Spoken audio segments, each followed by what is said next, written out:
Brian Mast. I'll take your word on that, Chairman. Thank you. Thank you both for your testimony today. I've reviewed your testimonies prior to your attendance today.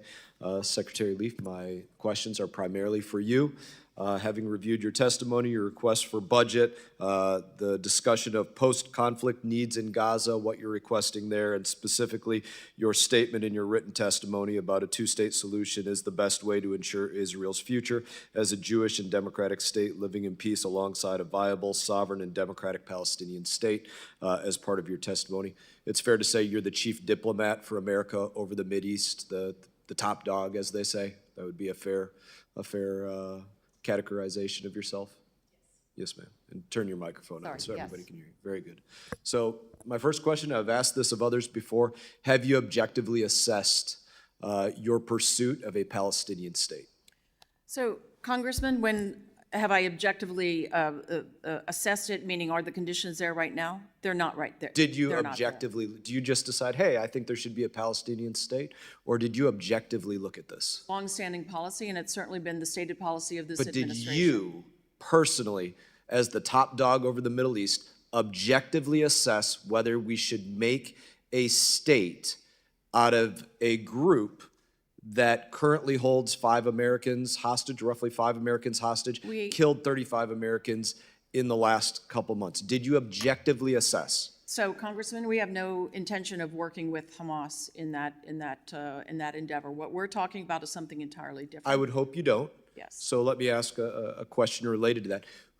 But you did objectively assess this? Yes. Okay, who did you objectively assess would become the leader of the Palestinian state that you wish to create? It's not for us to designate a leader. But if you are objectively assessing whether the United States of America should put resources into creating a Palestinian state, as the top diplomat over the Middle East, we would expect that you objectively assessed who would become the leader of this state. No, it is not for us to determine that. I didn't say you're going to determine it. I said, who do you objectively assess will be the leader of that? I don't have an objective assessment as to who will be the leader. So you did not objectively assess who would become the leader of the state that you wish to make? No. So you don't assess, well, maybe you can do it right now. Would you assess that Hamas would be the leader of that state? Absolutely not. Palestinian Islamic Jihad? Absolutely not. Fatah? Fatah is not the leader of anything right now. I'm asking you if you assess.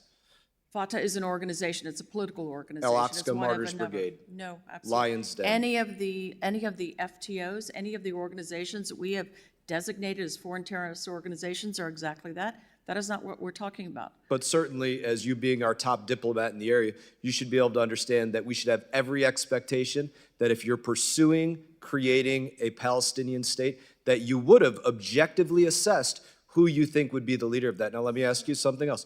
Do you objectively assess that if they were made a state today, that they would have to be labeled a state sponsor of terror? Who is the they in that question?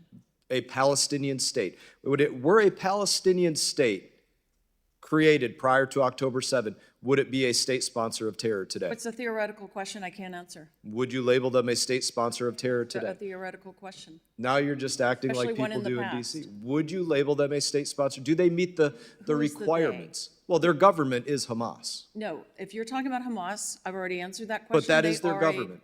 No, but we're not talking about Gaza. We're talking about a Palestinian state, and that's a larger question, and it would be a negotiated process. Who would negotiate that? The U.S. would offer its good offices to negotiate between the parties. So we would negotiate it, but it's not up to us to think about who would be the leader of that Palestinian state? You should not objectively assess that? We have never in the past designated leaders in the guise of such negotiations. Okay, so I don't think what you're saying exactly adds up here, that you wouldn't assess who would be the leader of this Palestinian state. For the Palestinians to determine. But the Palestinians determined this in the past, and they determined Hamas would be their leadership. Polling after polling shows they would choose Hamas as their leadership. The PLO is the recognized representative of the Palestinian people. Hamas is an FTO and lies outside of the PLO. You think the PLO is recognized as the leadership by the Palestinian people? The Palestinian Authority governs. The PLO is the representative. You think that's what the Palestinian people believe? I haven't done polling on this recently. But as the top diplomat over the Middle East, I would expect that you've reviewed this. The PLO is the entity that did the Oslo Agreement with Israel? It appears to me, as my time has expired, I thank you for trying to answer. You have not objectively assessed whether it is wise for America to pursue making a state out of Palestinians, and I suggest you do as the top diplomat over the Middle East. Thanks for watching. Drop a comment below. Don't forget to like, share, and hit subscribe to stay updated with our latest content. Until next time, stay informed and inspired. This is Dept signing off.